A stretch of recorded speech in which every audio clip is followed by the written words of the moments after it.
es un honor para mí estar aquí con todos ustedes. 190, somos muchos, pero esas energías colectivas que incluso se sienten a través del ciberespacio, pues son las que nos hacen hacer cosas maravillosas.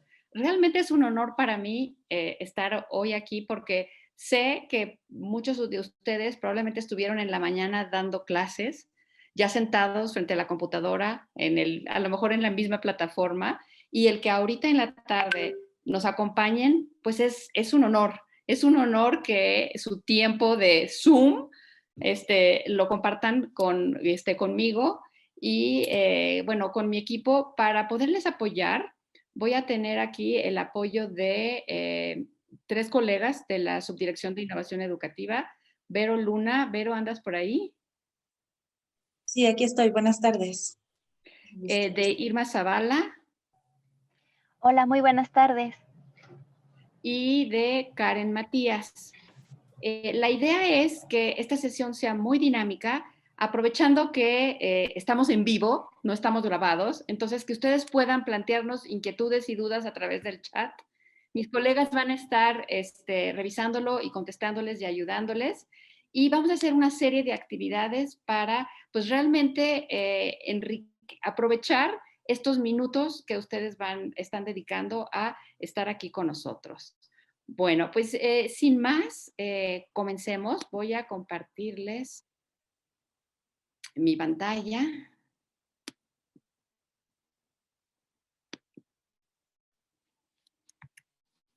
Muy bien. Pues para empezar, quiero invitarles a cerrar los ojos y hacer una reflexión. Vamos a ponernos primero en ambiente.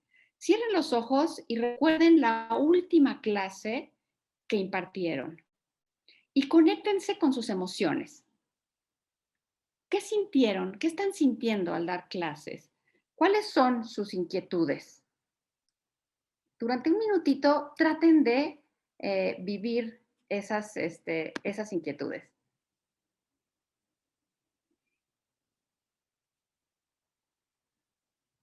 Muy bien. Muy bien. Ahora abran los ojos y les voy a invitar a contestar una pregunta. Les pongo ahora en pantalla la pregunta. Espérenme tantito.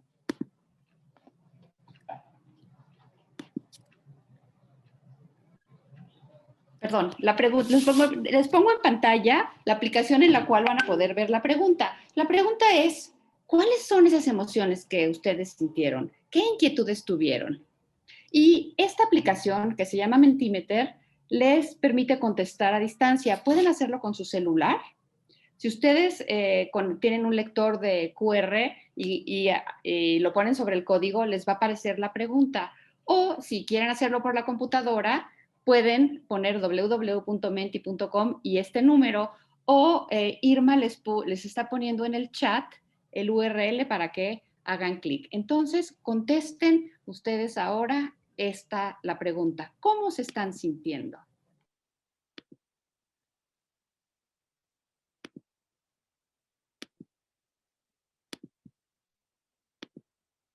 Miren, aquí podemos ver lo que están sintiendo, ¿no? Si ustedes ven, les comparto en pantalla sus respuestas, ¿no? Fíjense, la barrita más larga, el azul, me inquieta que mis estudiantes sean pasivos. Esa es una inquietud que tenemos, ¿no? En segundo lugar, la amarilla, es menos efectivo que la enseñanza presencial por la carencia de expresiones faciales y gestos de quien habla, ¿no? Ahí vamos contestando, tenemos 51 respuestas. Voy a dar unos minutitos porque somos muchos más. Si alguien tiene alguna duda o problema para entrar a la aplicación, póngala en el chat y les vamos a tratar de ayudar.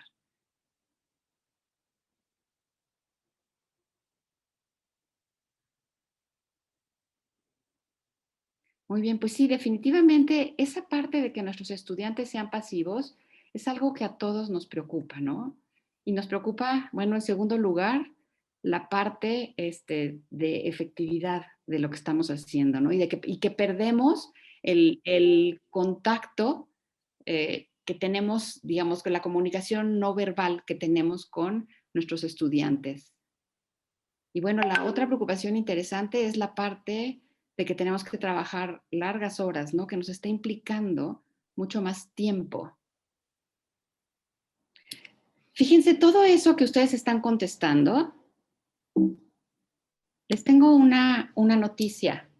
Las opciones de respuesta que vieron ustedes en esa pregunta, las tomé de una encuesta que se hizo a docentes en 1948, que enseñaban por radio. Cuando se empezó a usar la radio para enseñar a distancia, les preguntaron a los docentes cómo se sentían. Y aquí están en pantalla las respuestas que hicieron. Y son exactamente muy parecidas a lo que estamos sintiendo nosotros.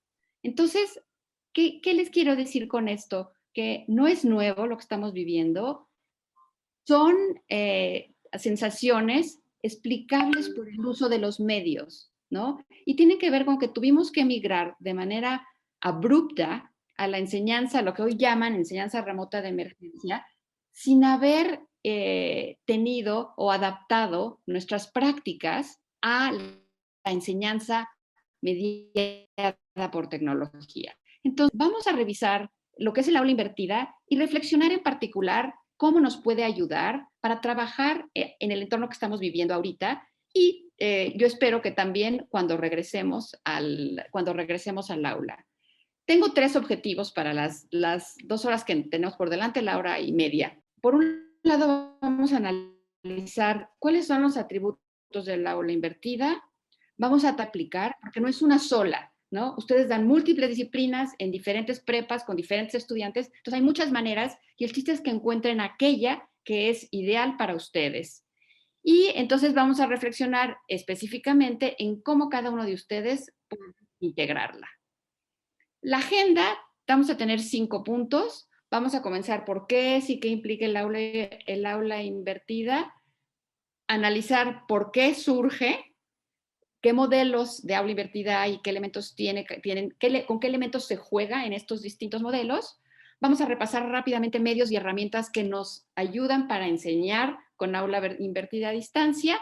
Vamos a cerrar con un pequeño breviario de lo que son los métodos ágiles que nos permiten innovar de manera fácil.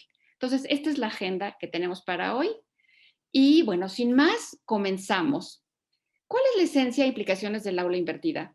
Como yo también soy docente y me encanta la educación, uno de mis principios es predicar con el ejemplo. Entonces, y esta es una sesión sobre aula invertida, pues mi idea fue, vivamos lo que es aula invertida. Entonces, a través de Olga, espero que muchos de ustedes hayan podido ver.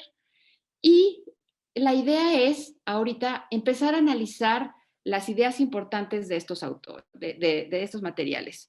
Ahí, Fidalgo y sus colaboradores resaltan cómo el aula invertida tiene que ver con cambiar o intercambiar las lecciones, lo que ellos llaman lección, que son españoles, para nosotros la lección sería la clase, ¿no? La clase que damos, y por otro lado, los deberes, que nosotros más bien le llamamos como las tareas, ¿no? Entonces, la esencia del aula invertida es que lo que consideramos la clase invierten, se cambian y se cambian en relación con el dónde se realiza cada uno de estos elementos y el cuándo se implementa. Y resumiéndoles, como a lo mejor alguno de ustedes no pudo ver ese video o leer ese artículo, les resumo la idea esencial.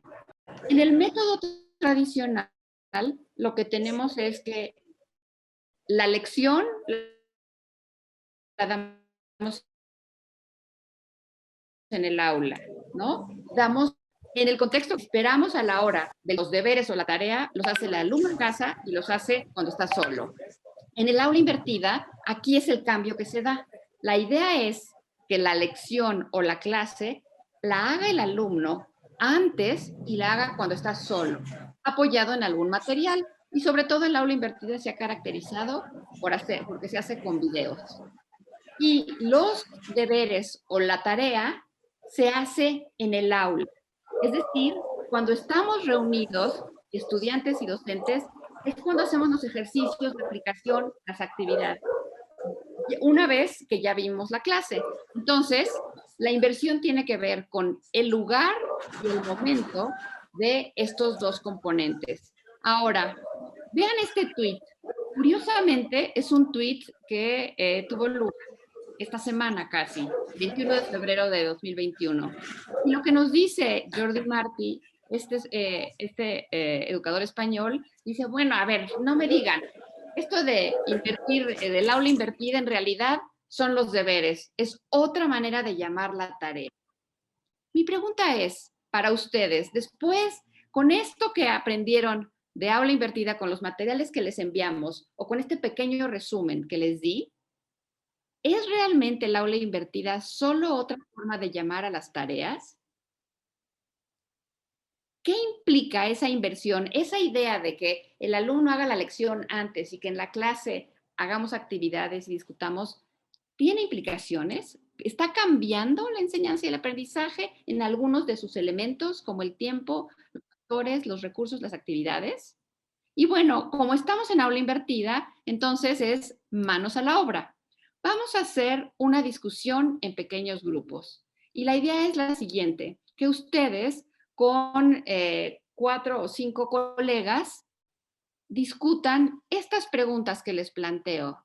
¿Es el aula invertida solo un nombre más innovador para lo que eran las tareas? ¿O hay implicaciones profundas que están cambiando la enseñanza y el aprendizaje? Un secretario y que el secretario tome notas así muy breves de cuál es su conclusión y si hubo alguna duda en la lectura del material o al ver el video. Y Karen, estamos listas para que nos manden a los pequeños grupos. Perfecto, Pati. Pero bueno, los que ya estamos de regreso, estábamos viendo, y nos comentaba ahorita Teresa Sánchez, que ella cree que no es nuevo tampoco, que por ejemplo mencionaba la UAM con el modelo modular, que de alguna manera ya iba aplicando estas ideas, ¿no? Entonces, les voy a dar mi respuesta a estas preguntas y les pediría que los que estuvieron en pequeños grupos y que tuvieron un secretario, por favor en el chat, pongan su conclusión y cualquier duda que hayan tenido sobre el material. Y bueno, a ver, esto del aula invertida, de alguna manera el aula invertida es una idea vieja que se ha concretado, sí se ha concretado recientemente. Como dicen Fidalgo y colaboradores, surge en el 2000, empieza a surgir el término, ¿no? O a lo mejor la idea ya existía y se le pone un nombre a partir del año 2000 y de ahí se ha desarrollado y ha tenido varios, y vamos a ver cómo ha crecido un poco más adelante. La esencia de, digamos, invertir el aula, ¿qué implica? Implica aula. ¿Y cuál es el mejor uso del tiempo en las videoconferencias o digamos, en las videoconferencias? Porque ahorita nuestra aula se está volviendo este ambiente virtual que le llamamos Zoom, ¿no? Entonces, la esencia de invertir la aula implica ¿qué es lo mejor que puedo hacer cuando me reúno con mis estudiantes? Aprovechando que estamos en vivo. Ahorita que Teresa me puede preguntar, ¿qué es lo mejor que yo hago? Parar aquí y exponer. Entonces, junto con el replantear el uso del tiempo, viene la reflexión sobre mi rol docente. ¿Qué tengo que hacer yo para que mis estudiantes aprendan? Lo más importante que haga es dar mi clase, exponer los conceptos, las ideas, o aclararle las dudas. Muy bien, bueno, que como ven, la idea de ponerles este video es que identifiquen que yo puedo ahora, hoy en día, no solo presentar información, sino que puedo acompañarla de cierto andamiaje que favorezca la interpretación de esa información. Digo, hay aspectos que son muy claros, ¿no? Sobre todo a nivel presencial. A nivel presencial no es lo mismo el pizarrón que exactamente las maravillosas imágenes que puede uno proveer al alumno, ¿no? En un video. Eso ya de entrada nos lleva de ganancia, ¿no? Y eso, al contrario, va a reforzar mucho porque la imagen que va a ver es una imagen incluso tridimensional. Si está uno viendo cualquier tema, seguramente va a encontrar ya imágenes abiertas sumamente enriquecedoras, por ejemplo, de anatomía, el propio cuerpo humano. En cuanto a aspectos literarios, pues puede uno trabajar con los libros o las representaciones, y que nada tienen que ver obviamente con lo que antes nosotros podíamos en una pizarra o la propia imagen de un proyector. Ya Claro. en esta situación que estamos viviendo ahorita, pues evidentemente al contrario, creo que nos refuerza mucho, porque más allá de lo que podamos decir que hoy las generaciones son visuales, la realidad es que yo creo que desde nuestras generaciones, a partir de que está la televisión, evidentemente nos hemos hecho personas que vemos mucho cine, que vemos mucha televisión, y de pronto todo ese mundo también da y marca de una realidad. La realidad es que a menos que padezcas, ¿no?, de la ceguera, pues somos gentes visuales, somos multisensoriales. Y entonces Claro. una experiencia multisensorial siempre será mejor que un discurso que nada más utiliza el oído, ¿no? Ahora, fíjense, pero ahí hay otra cosa, tiene toda la razón, ¿no? Que tenemos que aprovechar los dos canales, el canal auditivo, ¿no? Y el canal visual. Pero algo también muy importante es la capacidad limitada de realmente percibir y aprender información nueva. Se dieron cuenta que el gran reto para nosotros como docentes es que los psicólogos han descubierto que nuestra capacidad de aprender cosas nuevas es limitada. Entonces, ¿cuántas veces nosotros damos una clase y le presentamos 10, 12, 15 conceptos nuevos?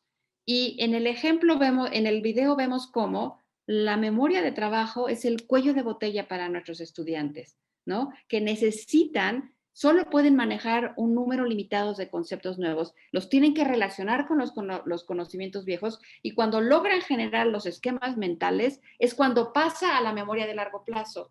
Y para que aprendan, lo que queremos es que pase a la memoria de largo plazo. Entonces, algo muy importante que podemos hacer nosotros cuando diseñamos las experiencias de aprendizaje es la dosificación.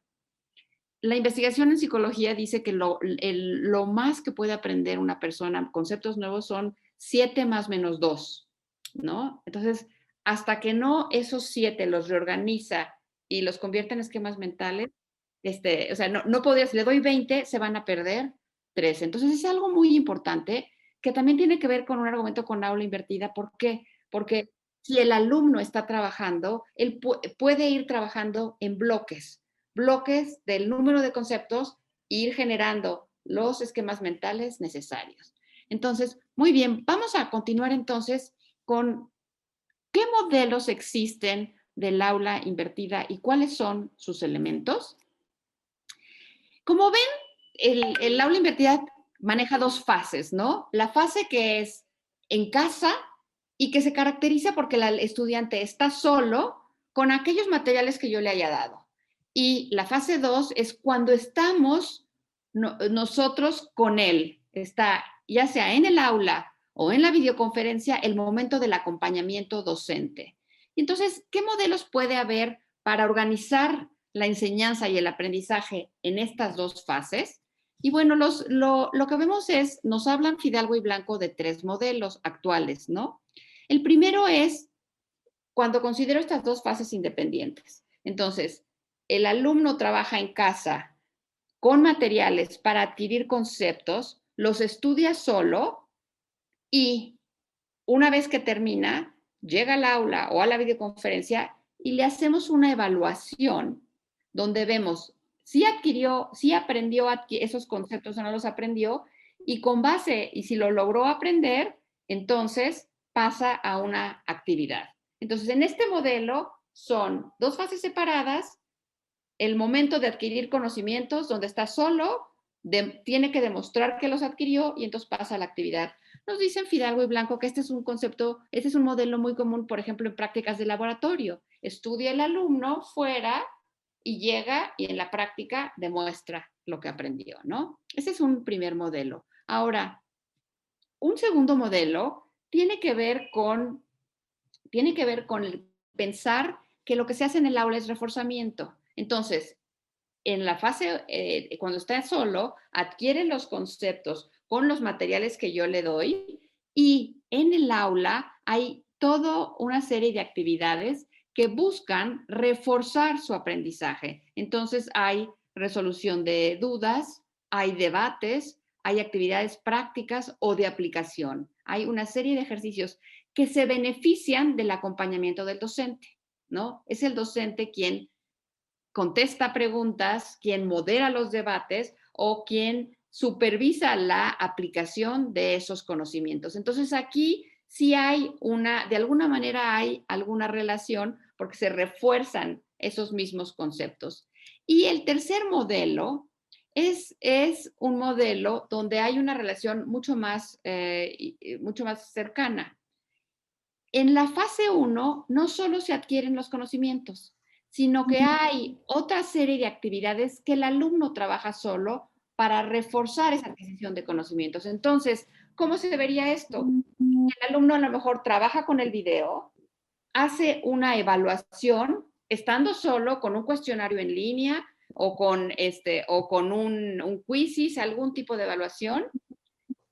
Le puedo resolver dudas porque si tengo, por ejemplo, un foro en línea, un chat de WhatsApp, entonces podemos el alumno con otros compañeros o conmigo resolver dudas y hay actividad práctica y aplicación. En realidad aquí el alumno está en casa trabajando solo, pero con apoyo de alguna manera del docente. Ahora, entre las dos fases lo que sucede es que el docente recaba evidencias de ese trabajo previo que está haciendo el alumno. Por ejemplo, analiza las respuestas al cuestionario, identifica qué preguntas no pudo contestar el alumno, ¿no? ¿Dónde están sus dudas? ¿Cuáles fueron las dudas que planteó en el chat de WhatsApp? O cuando hizo la aplicación, ¿qué le salió mal? Y entonces en la fase 2 se trabaja con esas evidencias, se le da realimentación, ¿no? Dice, a ver, ese ejercicio que hiciste estaba mal por esto, tienes que trabajarlo de esta otra manera. O se presentan nuevos conceptos para fortalecer aquellos iniciales. O se analizan esas muestras de trabajo que hicieron los alumnos, se analizan y se discuten entre todos. Entonces, esta es una tercera forma de ser modelo de aplicar el aula invertida. Como ven, el aula invertida implica una perspectiva de cómo enseñar y cómo aprender, pero no es una receta, no nos dice una sola manera. Nosotros como docentes podemos diseñar aquella que se acople mejor a nuestra disciplina, a nuestro grupo, ¿no? Y a nuestra propia filosofía educativa. Entonces, lo que hace el aula invertida es que nos deja ubicar estos elementos que conforman las actividades de aprendizaje, distribuirlos en las dos fases que tenemos. ¿Qué va a hacer el alumno cuando no está conmigo? ¿Qué va a hacer fuera del aula? ¿Y qué va a hacer en el aula o durante la videoconferencia de Zoom? Algo que me parece muy importante es que sí como docentes nos hemos recargado muchísimo en las videoconferencias porque ha sido la manera más fácil de la continuidad académica, pero como ustedes se habrán dado cuenta, no es sencillo trabajar con Zoom. No todos nuestros estudiantes, no sé en qué tipo de escuela trabajen ustedes, pero quienes trabajamos con estudiantes, con condiciones socioeconómicas menos favorables, no tienen buenas conexiones de internet, a veces no tienen los dispositivos y el recargarnos tanto en las videoconferencias implica excluir a algunos. Entonces, algo muy importante es que si ellos pueden hacer solos algunas y gran parte de estas, probablemente tengan mayores oportunidades de completarlas. Entonces, algo muy importante es, tratemos de combinar lo que es el trabajo asincrónico, lo que es el trabajo fuera del Zoom, con lo que es dentro del Zoom. Y lo podemos hacer considerando todos estos elementos. Entonces, otra reflexión para ustedes. En su asignatura, ¿cuáles de estos elementos se benefician más de su acompañamiento? Si yo enseño matemáticas, ¿En qué momento mi intervención es la que desatora al estudiante? Actividades práctica y aplicación. ¿En cuáles pueden realizar mis estudiantes de manera autónoma? La resolución de dudas es La retroalimentación. Eso es lo que, claro, la retroalimentación, la resolución de dudas, eso lo tienen que hacer conmigo. Algo muy importante que me dijo un colega hace tiempo es, cuando empezaba a salir Khan Academy, los MOOC decían, ay, es que nos van a sustituir a los docentes, porque ya con Khan Academy, con esto, y la realidad me contestó con una frase que se me ha quedado grabada.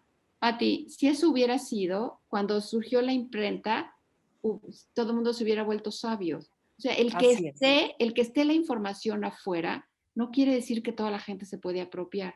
La diferencia y el sentido de la docencia es que nosotros ayudamos a las personas, a nuestros estudiantes, a aprender esos conocimientos, no porque estén allá, porque los puedan ver, la gente los va a poder aprender. El reto y la pregunta, la reflexión a la que nos lleva el aula invertida es priorizar. Del otro lado.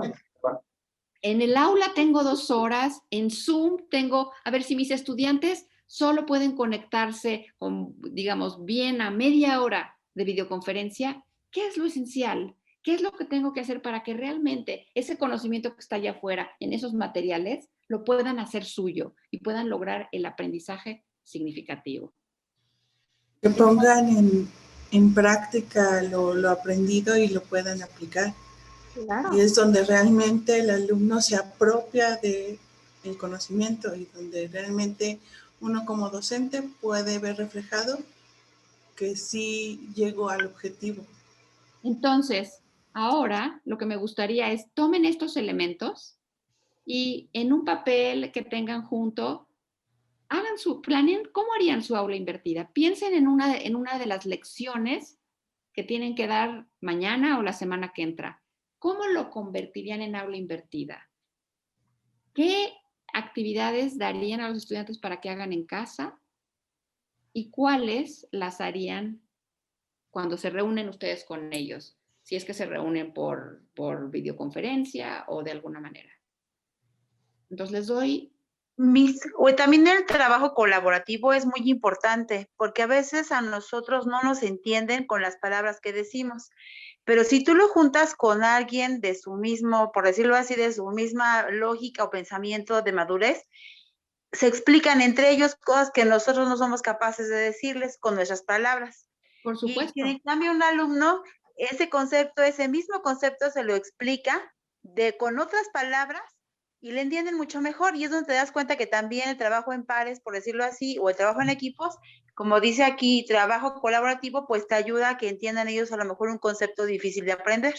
Así es. Ahora piensen en qué momento harían ese trabajo colaborativo. Ahorita dibújense su aula, esas 2 fases, vean el tema de derivadas, si doy cálculo. ¿Cómo lo enseñarían? ¿Qué harían? ¿Qué trabajo previo a la clase le pedirían al alumno que haga? ¿Y qué harían en clase? ¿Puedo? Cada uno piense. ¿Puedo opinar? Sí, adelante. Adelante, profesor.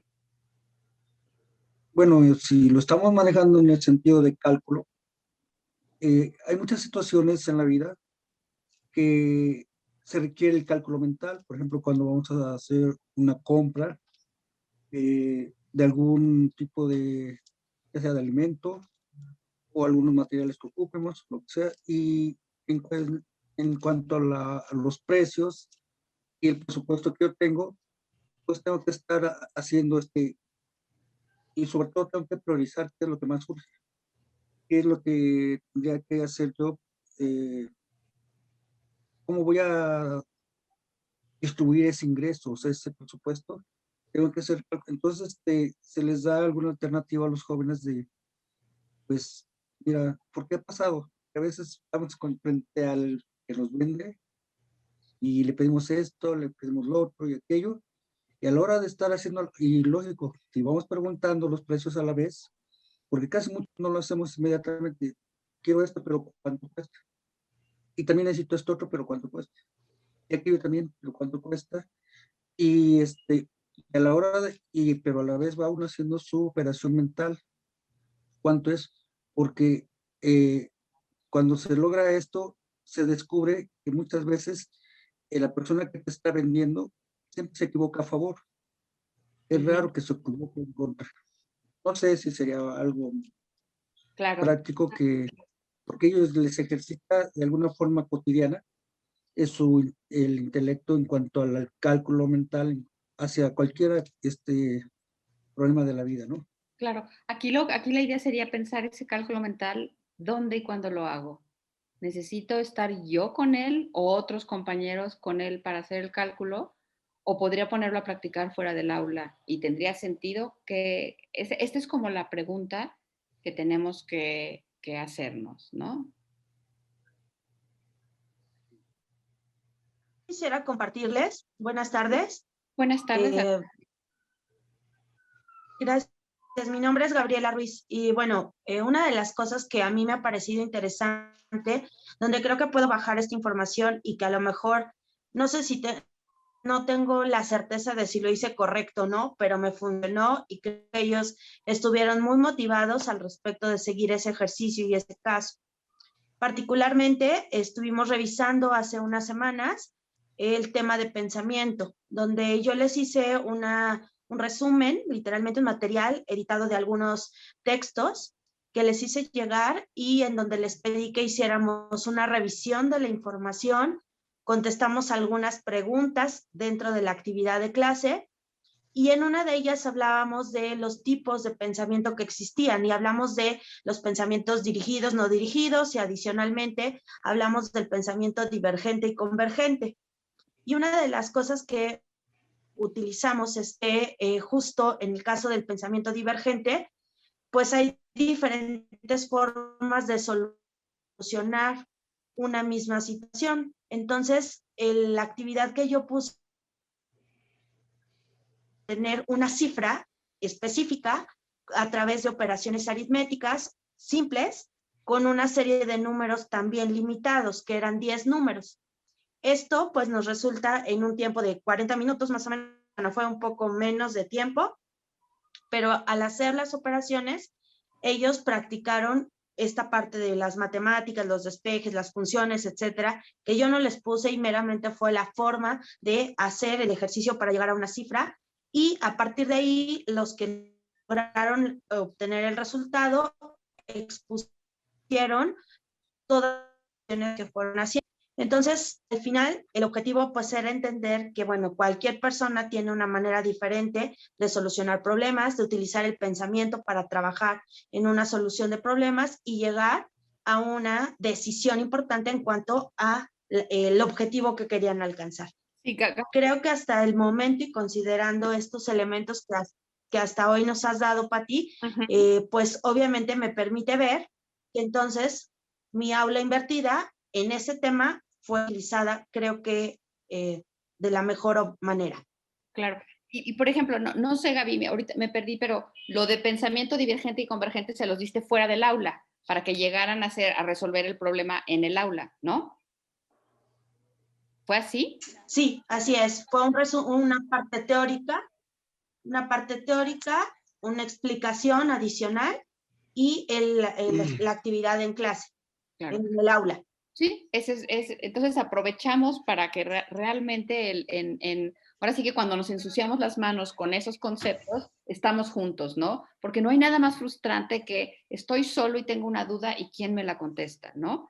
Entonces, ese es algo que es importante que, digamos, que pensemos. Aquellos momentos donde nuestra intervención es estratégica es lo que, digamos, es la idea de planearla para cuando estamos juntos. Ahora, como se dan cuenta, ahorita dije, bueno, ¿qué tal que tienen una duda y están solos y en ese momento no estoy yo? Bueno, vamos a ver ahora medios y herramientas para la enseñanza a distancia.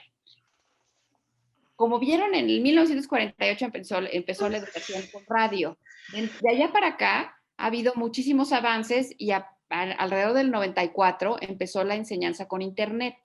Entonces, hay una gran cantidad de herramientas que nos pueden ayudar a que el estudiante esté solo, pero como está trabajando con algún material, puede tener apoyos, digamos, apoyos de mediación docente, ¿no? Es decir, va a estar leyendo un texto o va a estar viendo un video, pero así como en el video incrusté esa preguntita, ustedes pueden incluir elementos que faciliten la comprensión. Entonces, algo que quería compartirles es que están viendo en pantalla una de las teorías, uno de los modelos de integración de tecnología de una autora que se llama Joanne Hughes. Ella dice que la tecnología puede integrarse en la educación en 3 niveles. A nivel de reproducción, yo integro una herramienta que hace lo mismo que yo hacía sin tecnología, ¿no? Entonces, si yo en mi PowerPoint pongo lo mismo que yo haría en el pizarrón, pues simplemente estoy reproduciendo. O sea, mi tecnología es digital, pero sirve para reproducir.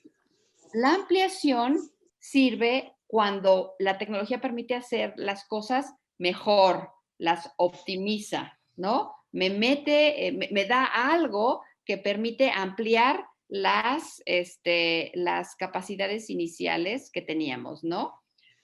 Por ejemplo, el correo electrónico me permite distribuir digamos, los textos, los PDFs, de manera más ágil, ¿no? No es idéntico lo que hago, amplía las capacidades, pero no las transforma. Y la parte de transformación es cuando me permite hacer cosas que antes no podía hacer yo, ¿no? Entonces vamos a ver herramientas y vamos a ver algunas que llegan a niveles de transformación. Entonces dijimos que una parte muy importante era la adquisición de conceptos. ¿Qué herramientas digitales me permiten? Pues aquí tienen en pantalla algunas herramientas que no sé si ustedes ya han usado. Por ejemplo, Genially, ¿no? Genially es una herramienta que les permite a ustedes generar contenidos digitales como infografías y mandárselas a sus estudiantes, donde ustedes de alguna manera estructuran la información para facilitar la comprensión, ¿no? Entonces, esta es una herramienta que podemos utilizar. Otra herramienta es HH para el video. Me preguntaban en el chat si se puede con cualquier video. Sí, cualquier video que esté en YouTube, yo lo puedo jalar a Bish y ahí yo incluirle preguntas de opción múltiple, de varios tipos, en los puntos del video que yo quiera. Entonces, en realidad, cualquier material que esté en YouTube, ustedes lo pueden convertir en un video interactivo donde ustedes vayan guiando. A lo mejor ven un segmento y dicen, acabas de ver el concepto más importante de la clase de biología.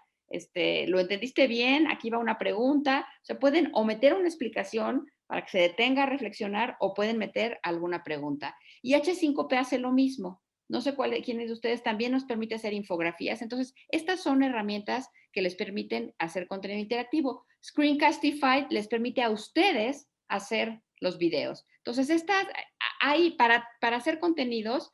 ¿Y qué es lo que nos permiten? Nos permiten segmentar.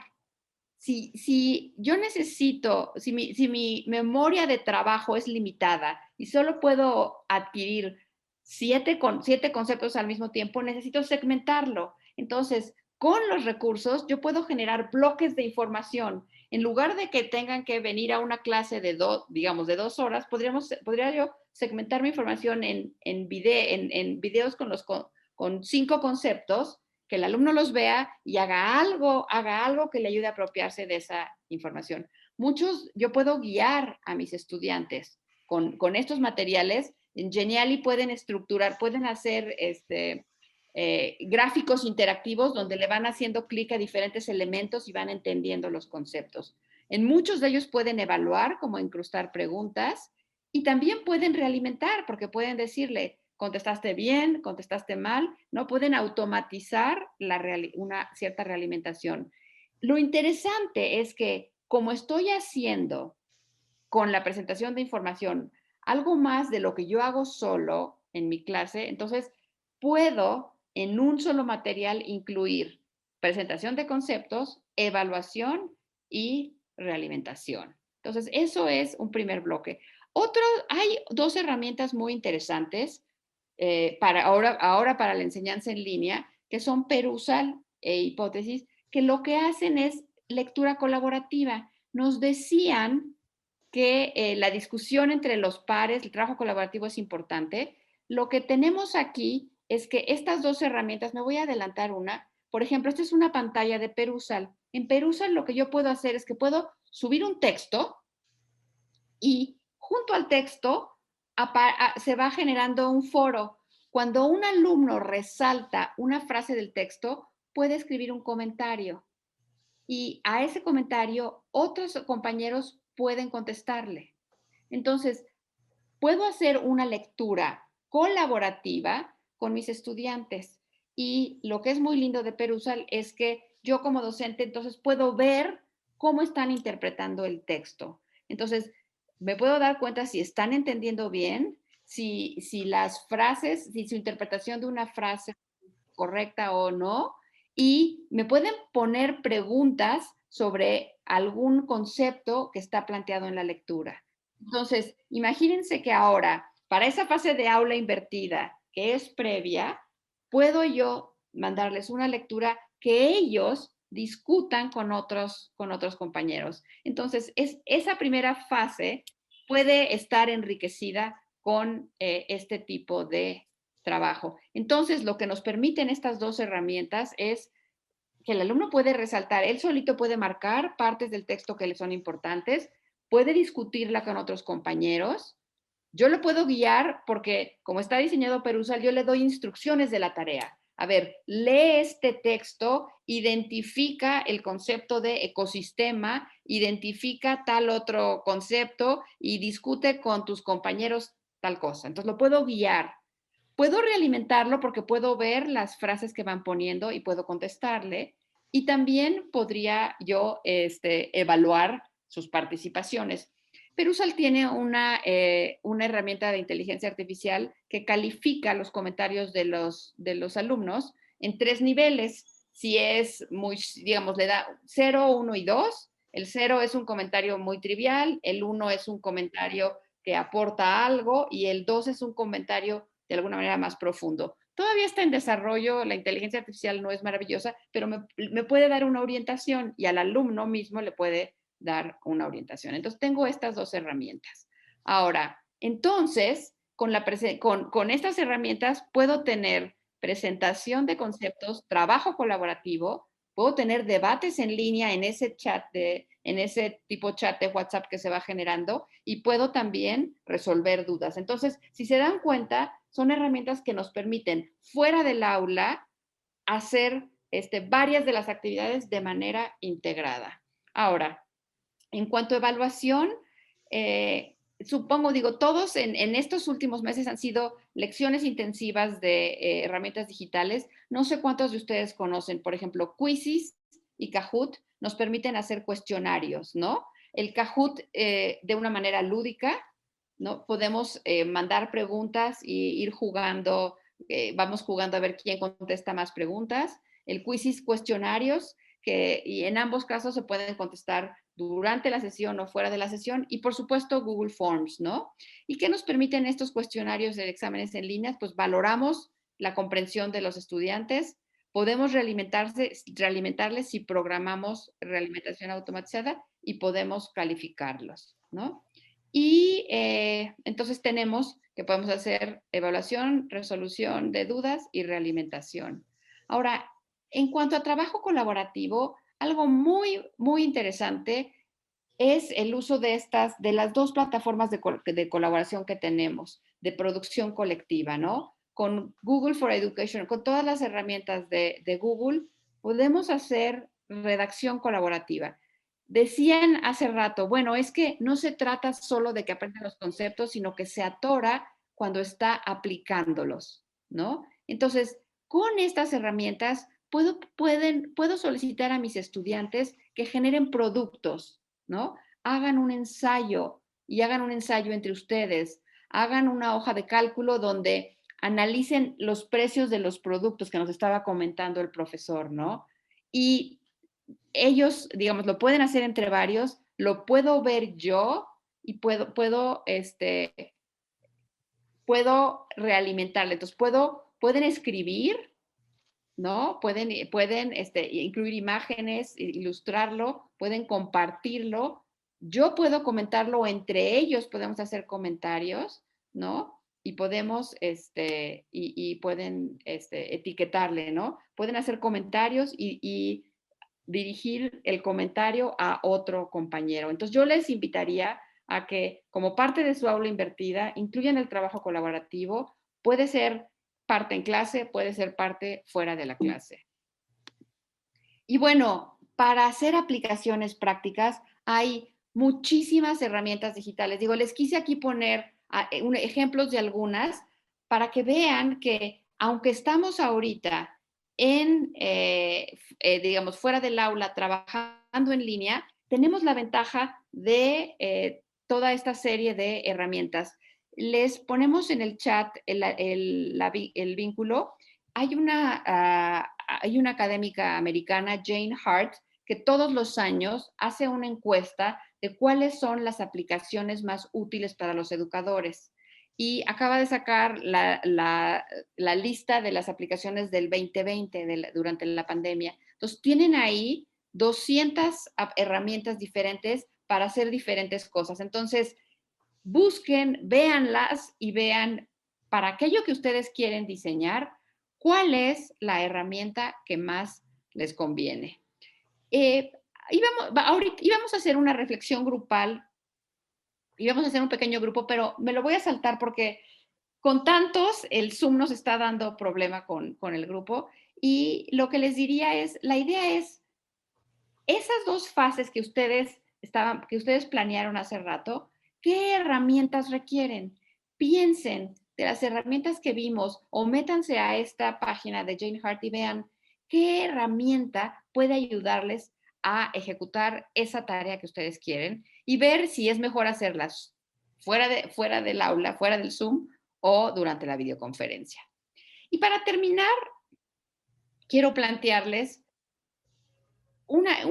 ideas de lo que es el método ágil para innovar sin morir en el intento.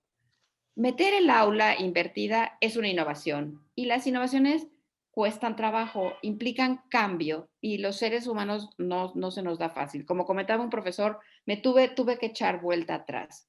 ¿Qué podemos hacer para facilitar la innovación? Los métodos ágiles son una manera, esta es la forma tradicional en la que trabajamos, ¿no? Hacemos para un proyecto, ¿no? Planeamos, analizamos, diseñamos, desarrollamos, probamos y lo ponemos en marcha. Para un curso, ¿qué sería? Pues ahora voy a rediseñar mi curso con aula invertida. Pues ahí va y me dedico un mes a rediseñar todo mi programa, ¿no? Unidad 1, unidad 2, unidad 3, la diseño, la desarrollo, los materiales, la pruebo y llega el semestre y ahora sí lo voy a poner en marcha, ¿no? ¿Qué es lo que nos pasa? ¿Qué tal que me equivoqué y alguno de mis supuestos de diseño fue equivocado, ¿no? Yo pensé que los alumnos iban a bajar una aplicación a su celular y resulta que no la quieren bajar porque tienen el celular lleno. Pues bueno, lo que son el método ágil es que nos plantea que la mejor manera de innovar es ir probando nuestras ideas una a una lo más rápido posible con la finalidad de equivocarnos lo más rápido posible. Entonces, la idea es, yo quiero invertir mi aula, hagan una prueba, vayan paso a paso. No volteen toda su aula completa, sino vayan identificando qué tipo de actividades, de lecciones pueden organizar para que sus estudiantes las hagan por fuera. A lo mejor hagan una pequeña parte, ¿no? Con una evaluación, vean la combinación, el modelo que quieren aplicar y prueben un poquito. Pónganlo en práctica y analicen, ¿les funcionó o no les funcionó? ¿Qué tienen que ajustar? Y rediseñen y hagan un segundo intento. Entonces, la idea es que delimiten sus prioridades, qué es el problema principal de su enseñanza que les está preocupando, definan una pequeña inversión y pongan la prueba. equivóquense al menor costo. Y el menor costo aquí no me refiero a que les cuesta comprar cosas. Su tiempo es muy importante, ¿no? Entonces, no rediseñen todo un curso que les va a llevar mucho tiempo, sino rediseñen una actividad, un material, pruébenlo. Y si no funciona, entonces revisen su estrategia. ¿Cómo se vería esto a nivel enseñanza, una semana de enseñanza? Puedo hacer mi planeación de una semana, ¿no? Analizo qué resultados estoy teniendo en mi enseñanza actual. Identifico los problemas, ¿no?, que estoy viviendo, y entonces identifico los factores, qué factores están involucrados, el diseño del curso, la enseñanza tal, y entonces planeo mis cambios. Entonces, no hagan toda una nueva planeación de todo su curso, sino que vean en esta semana un problema que yo tengo, con qué factores está relacionado y cómo puedo planear esos cambios, considerando algunas de las ideas del aula invertida que he visto. Y con esto, entonces, vayan haciendo una transición suave hacia el aula invertida, para que no tengan que de repente regresar a todo, ¿no? Y bueno, no sé cuántos de ustedes conocen a Brené Brown. Es una socióloga que tiene unos videos en TED muy lindos de vulnerabilidad, ¿no? Trabaja lo que es la vulnerabilidad de un académico y trabaja la valentía. Creo que en Netflix acaban de incluir un video de ella de valentía. Ella lo que nos dice es, bueno, no hay una innovación o creatividad sin fracaso. O sea, la primera no nos va a salir bien el aula invertida. Por eso es importante este modelo y ¿no? Porque a la primera no nos va a salir, ¿no? Pero para transformar, pues tenemos que arriesgarnos y resolverlo. Y ahora, mi epílogo, ¿por qué vale la pena? ¿Qué sabemos sobre el aula invertida? Les estoy poniendo en pantalla 2 estudios recientes, uno de este año, uno del año pasado, donde analizan la eficacia del aula invertida. ¿Y qué es lo que aprueban? ¿Qué es lo que descubren? ¿No? Todavía no hay un acuerdo, o sea, no hay evidencia contundente de que sea mejor o no el aula invertida. Lo que sí nos dicen es que en el primer artículo, que hay varios factores importantes del aprendizaje en los que sí hay evidencia, ¿no? Mejora un poco el aprendizaje, mejora la motivación de los alumnos. Entonces, sabemos que el aula invertida está incidiendo en el aprendizaje digamos, de alguna manera. Entonces, vale la pena transformarlo. Y aquí les pongo, es una manera de llegar a algo que se ha valorado muchísimo, que es el aprendizaje activo. Como ustedes ven, en el aprendizaje activo tengo estos 3 elementos: información e ideas, experiencia y reflexión. Si hacen aula invertida, tienen los dos, digamos, y incluyen todos los elementos, van a cumplir con los 2 de la izquierda. Fácilmente pueden incluir la reflexión y moverse a un modelo de aprendizaje activo. Entonces, esto es, digamos, hasta aquí es lo que yo tenía para ustedes. Y ahora le pediría a Karen y a Vero si identificaron alguna duda. Vamos a aprovechar los siguientes 12 minutos para preguntas y respuestas.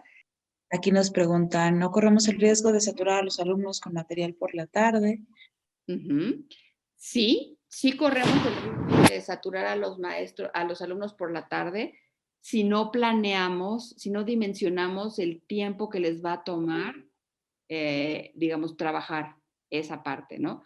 Algo muy importante y uno de los principios con los que estamos trabajando en los cursos de capacitación que estamos impartiendo es, ahora que estamos, digamos, en enseñanza remota de emergencia, la lógica con la que debemos de planear es el tiempo que el estudiante le puede dedicar a su asignatura. Estábamos muy acostumbrados a planear nuestra clase. Tengo clase martes y jueves de 2 a 4. Entonces, planeo para 2 horas de clase. Y luego, bueno, pues alguna tarea, ¿no? Ahora lo que necesitamos es, a ver, mi estudiante trabajaba esas 2 horas de clase y trabajaba aproximadamente 1 hora de tarea. Entonces, la idea es, ¿qué actividades debo de planear para esas 3 horas? Y pensar que en esas 3 horas incluyo lo que voy a hacer en la videoconferencia más lo que él va a hacer solo. Entonces, para contestar esta pregunta, la idea de no saturarlo es, si le voy a mandar algo que le va a tomar más tiempo de lo que antes dedicaba de trabajo independiente, entonces necesitaría recortar el tiempo que va a tener en la videoconferencia. O sea, no me puedo pasar de que el alumno trabaje 3 horas a la semana. Parte de ese trabajo lo puede hacer en el horario de mi clase y parte lo puede hacer fuera. Piensen que las videoconferencias son cansadas, ¿no? O sea, ahorita llevamos 2 horas.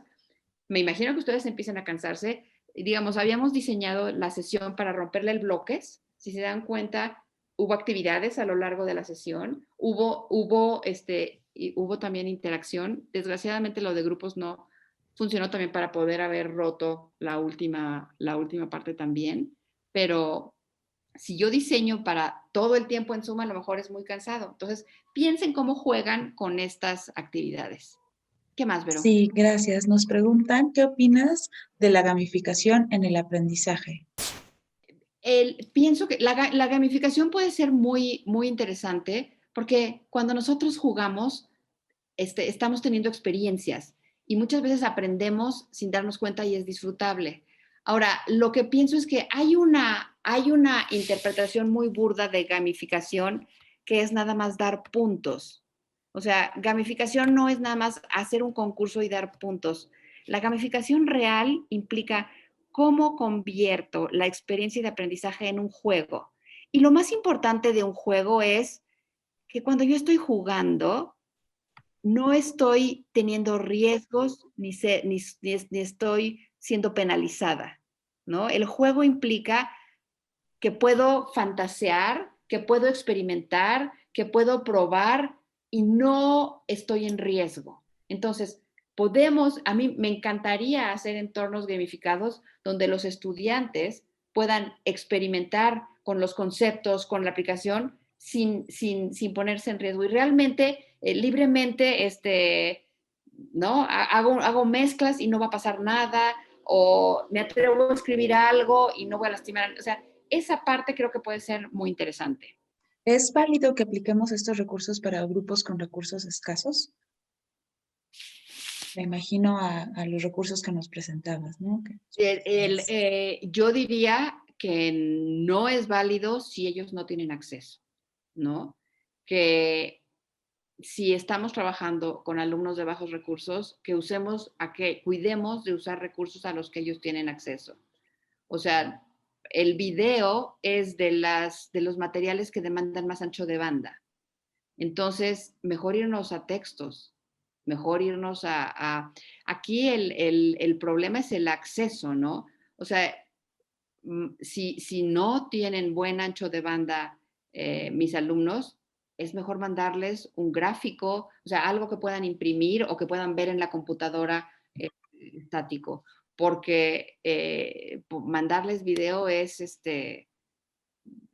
no sé si ustedes saben, pero 1 hora de Zoom en un plan amigo consume el equivalente a 150 pesos de datos. Si yo conectada con mi celular en plan amigo me echo 1 hora de Zoom con video prendido, son 150 pesos. Eso no se lo puedo pedir a un chavo que no tiene ese dinero. Entonces, los recursos digitales son muy interesantes, pero no siempre nos podemos ir a los recursos que demanden menos, ¿no? Usemos libros de texto. Sí, pero adelante. La siguiente pregunta es respecto a cómo cambiar el rol del profesor, las sugerencias que podrías dar para cambiar este chip en su rol. Ajá. Yo mi principal sugerencia es realmente tomarse en serio la pregunta de ¿qué necesito hacer? Más bien, ¿qué necesita ser mi alumno para aprender? Comiencen por ahí. ¿Qué necesitan hacer mis alumnos para aprender este concepto o este procedimiento que les tengo que enseñar? Y pregúntense si escucharlos a ustedes es la mejor opción, ¿no? Y entonces ábranse a tratar de contestar esta pregunta. ¿Qué necesita hacer mi estudiante para aprender la anatomía, el sistema digestivo? ¿Necesita que yo le enseñe un esquema con las partes? ¿O puede él, de alguna manera, puede buscarlo? Hay muchos conocimientos a nivel bachillerato. Si tienen acceso a Internet, hay muchas cosas que ellos podrían buscar. ¿Qué tal que le mando el cuerpo humano vacío con las flechitas y le pido, tú llena los nombres? No te los voy a dar yo, tú llénalos, búscalos. Y digamos, esa es una manera donde se involucra más activamente. Entonces, mi recomendación es, partan de la pregunta, no qué tengo que hacer yo para enseñar, sino qué tiene que hacer mi estudiante para aprender o los estudiantes para aprender. Y bueno, aquí hay varios comentarios respecto a el trabajo en grupo, ¿no? En grupos colegiados, con otros profesores y la importancia de la planificación para tener éxito en la implementación de esta y, por supuesto, otras estrategias. Y una pregunta ¿es conveniente aplicar el aula invertida en algunos temas y en otros no? Por supuesto que sí. No tenemos que, o sea, digamos, no tenemos que enseñar todo nuestro curso de la misma manera, ¿no? Hay temas donde se presta más, ¿no? Incluso yo lo que les diría con esto del método ágil, no comiencen con todo su curso, comiencen con una unidad, comiencen con una clase, van poniendo 2, van poniendo 3, vayan viendo dónde les funciona mejor. Entonces sí les recomendaría que vayan dosificando, o sea, vayan viendo, comiencen de alguna manera. Y algo muy importante es, implica un cambio para los estudiantes. Tenemos también que informarles y que enseñarles a adoptar el nuevo rol. O sea, a lo mejor al principio, la primera clase, no van a prepararse todos los estudiantes, van a llegar 5 con la lectura y 10 sin la lectura. No se den por vencidos, están cambiando un paradigma que tiene, si vienen que han tenido desde la primaria, tienen más de 8 años, 9 años trabajando de una manera. Entonces, no se desesperen, coméntenles lo que necesitan, coméntenles los beneficios que va a tener para ellos y ayúdenles también en esta transición. Justo era una de las preguntas acá del millón que ponían en el chat. Hay otro profesor con otra pregunta muy interesante que dice que no se siente cómodo con empezar algo que no domina y no sabe cómo lo dominará si no lo practica. Entonces, ¿es justo que lo practique con sus estudiantes? Sí, pues, yo lo que diría es, tomemos, Gerardo, tomemos riesgos calculados, ¿no? Así como, por ejemplo, ahorita nos arriesgamos con el grupo de 190 personas a hacer pequeños grupos y no jaló. Corregimos rápidamente y modificamos la estrategia.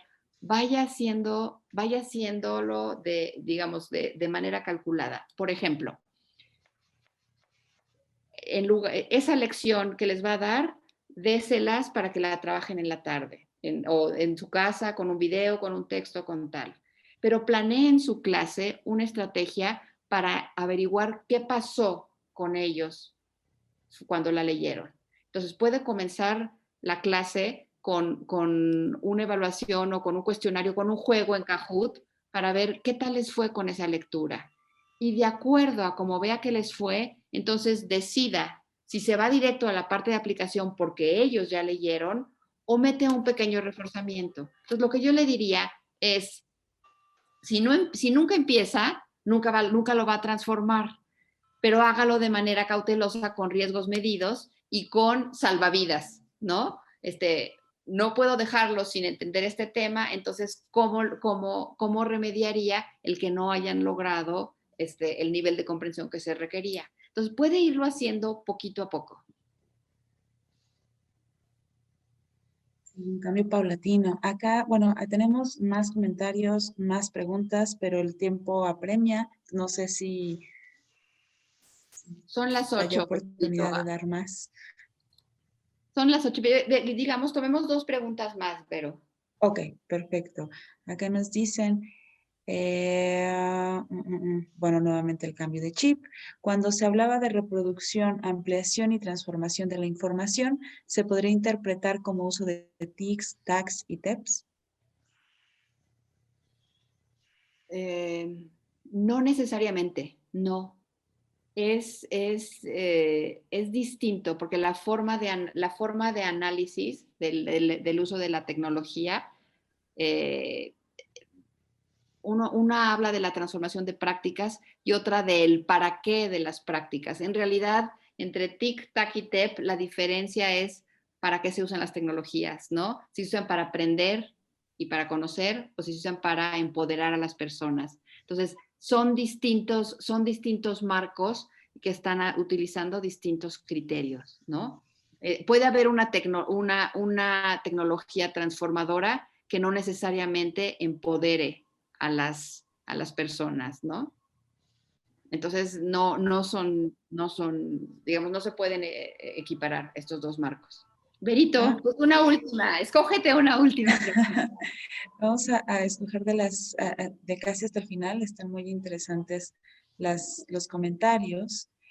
Y bueno, está también en particular los estilos de aprendizaje. Nuestros alumnos son diversos. ¿Es el aula invertida en una metodología ideal para que todos adquieran los conocimientos de una asignatura? ¿O bien debemos esperar, dado el estilo del aprendizaje de cada joven, que haya quienes no logren adquirir dichos conocimientos? Bueno, yo aquí resaltaría uno de los hallazgos recientes de la investigación educativa es el mito que esto de los estilos de aprendizaje en realidad es un mito, ¿no? No se ha comprobado toda la investigación que se ha hecho intentando corroborar si el adecuar la enseñanza al estilo de aprendizaje de las personas genera mayores aprendizajes. Ya se vio que no, o sea, no hay evidencia alguna para sustentar este argumento, ¿no? Entonces, dejemos de lado los estilos de aprendizaje. La parte que me parece muy interesante es si el aula invertida pondrá el riesgo a algunos alumnos. Y yo les diría que sí. Si no les doy el acompañamiento a aquellos alumnos que no tienen las habilidades de autogestión de su proceso de aprendizaje y les mando a hacer algo solos, sin muletas, sin acompañamiento, pues ellos pueden caerse. Lo importante es que yo diseñe la experiencia de aprendizaje de manera que cada quien pueda recibir el apoyo que requiere. Entonces, a lo mejor digamos, la tarea que hacen fuera del aula va acompañada de un instructivo, de un material, de un tal, y durante la clase también valido que todos alcanzaron el nivel correspondiente y aquellos que no lo alcanzaron, a lo mejor les diseño una actividad remedial. Entonces, el riesgo es que se nos caigan algunos por el tipo de habilidades distintas que le estamos requiriendo y que no están preparados para adoptar ese rol. Entonces necesitamos cuidarlo, ¿no? Muy bien, bueno, pues son las 8:04. Es un gran gusto estar con ustedes aquí. Espero que se animen, que no porque, a ver, nadie nació experto y acuérdense, les pondría la frase de René Brown. Se van a equivocar. Probablemente en algún momento no va a salir perfecta su lección. Pero la única manera de innovar, de transformar, es probándolo, ¿no? Tomen sus riesgos calculados y vayan experimentando, hagan pequeños cambios, usen un modelo ágil. Por eso cerramos con esta idea del modelo ágil, ¿no? Vayan paso a paso, porque la verdad, sí necesitamos formar estudiantes distintos. Sí, el mundo nos está poniendo el reto de prepararnos para la incertidumbre, de prepararnos para adaptarnos y tener muchos recursos para aprender. Entonces, vale la pena. Anímense y el error es también la madre de la invención. Entonces, pensemos en eso y no lo veamos necesariamente como negativo.